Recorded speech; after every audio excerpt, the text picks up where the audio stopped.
Hello good morning, কেমন আছো সবাই? আশা করছি ভালোই আছো। একটা নতুন ভিডিওতে তোমাদেরকে নেই ওয়েলকাম। আর তোমাদের সঙ্গে রয়েছে পায়েল।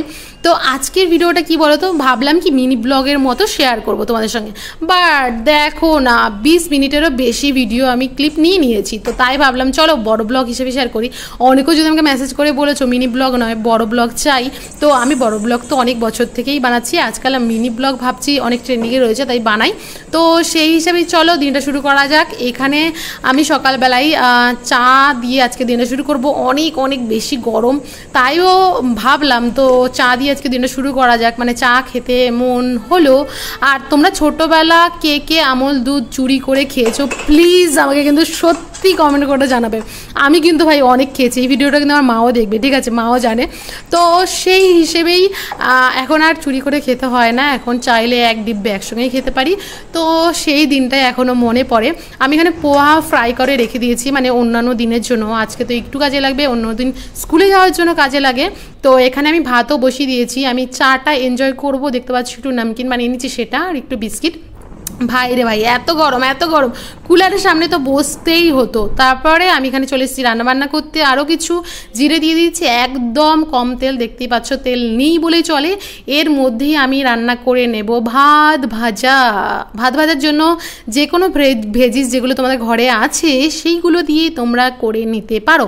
চটপাটা ভাত ভাজা, মানে মাঝে মাঝে মনে হয় না যে শুধু ভাত খেতে ইচ্ছে করছে না, তখন এই রেসিপিটা কিন্তু ভাই তোমরা আপনাতেই পারো, ঠিক আছে?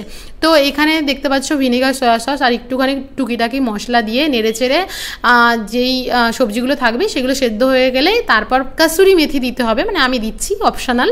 তো তারপর ভাতটাকে নেড়ে চেড়ে নিলেই সুন্দর একটা জিরা রাইস, ঠিক বলবো না, সুন্দর একটা ফ্রাইড রাইস হয়ে যাবে, ঝাল ঝাল ফ্রাইড রাইস, তাই না বলো? আর তারপর এখানে চলেছে আমি এখন বানাতে আলুর তরকারি। ভাবলাম এর সঙ্গে একটা তরকারি না বানালে হয় কি হয় না, মানে না বানালেও হবে। আচার দিয়ে বেশ ভালোই লাগে, আমি অনেক সময় সকালে খাই, মানে স্কুলেও নিয়ে যাই। কিন্তু আজকে ভাবলাম বাড়িতে যেহেতু আছে, গরম হওয়ার সত্ত্বেও একটু আলুর তরকারি বানিয়েই নিই। এখানে আমি সিম্পল একদম মশলা দিয়ে আলুর তরকারি বানিয়ে নিচ্ছি। আর এখানে আমার ম্যামের তো পুজো করা দেখো হয়ে গেছে। একটা তুলসাদির সামনে, একটা কি বলবো বেলগাছকে কি বলে আমি ভুলে গেছি, কি জি, সেই জির সামনে, সব জির সামনে একদম প্রদীপ ধরিয়ে দিয়েছে। তারপর আমি একটু জল ঠলও ফ্রিজে ভরে নিচ্ছি। আর আমার রান্নাবান্না প্রায় কমপ্লিট। আমি এখন নিচে যাব একটু আইসক্রিম নিয়ে। আর বাপরে, জলটা খেতে মনে হলো, এত ঠান্ডা জল যে দাঁতটা শিরশির করে উঠলো, জানো তো। তারপর কি আর, তাও আইসক্রিমটা তো খেতে হবে। প্রচণ্ড গরম, প্রচণ্ড গরম। ইউপিতে এখনও গরম একদমই কমেনি বলতে পারো। প্রচণ্ড গরম এখানে রয়েছে, মানে এখানে গরমটা লেটে শুরু হয়েছে, বাট গরমটা এখনও প্রচণ্ড। তো এটা কিন্তু তোমরা দেখতে পাচ্ছ যেটা শ্রাবণ মাসের আগের ভিডিও, ঠিক আছে? হ্যাঁ, আজকের ভিডিওতেও তোমরা কোনো পেঁয়াজ ফ্যাজ দেখতে পাওনি, বাট পেঁয়াজ আমি খাচ্ছি না পুরো শ্রাবণ মাস।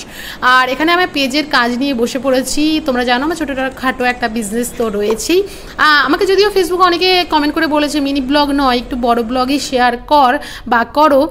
আমি এই কাজটাই করলাম এখন। আর তারপরেই ঘরটা একটু পরিষ্কার করবো। আজকে আমার রুমে আসতে চলেছে গেস্ট। কে আসছে সেটাও তোমাদেরকে দেখাবো।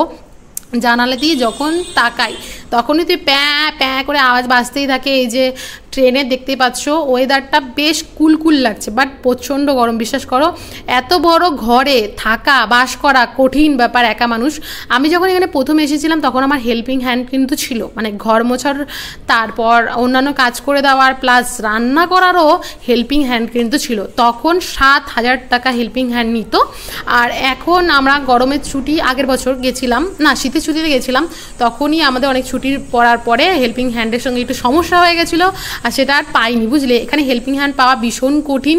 আর যদি তোমার সমস্ত কাজ করে তাহলে 12,000 টাকা পর্যন্ত হেল্পিং হ্যান্ড এখানে, বুঝতে পারলে? তো সেই হিসাবে হেল্পিং হ্যান্ড সরিয়ে দেওয়া হয়েছে। নিজেরাই টুকিটাকি করে সব কিছু করি। আর আমি তো এখন একাও রয়েছি, করে নিই সবটা। তো এখানে আমি খাবারটা সুন্দর করে আমার জন্য পরিবেশন করে নিচ্ছি। আমি নিচে গিয়ে একেবারে খাবো ফ্যানের তলায়।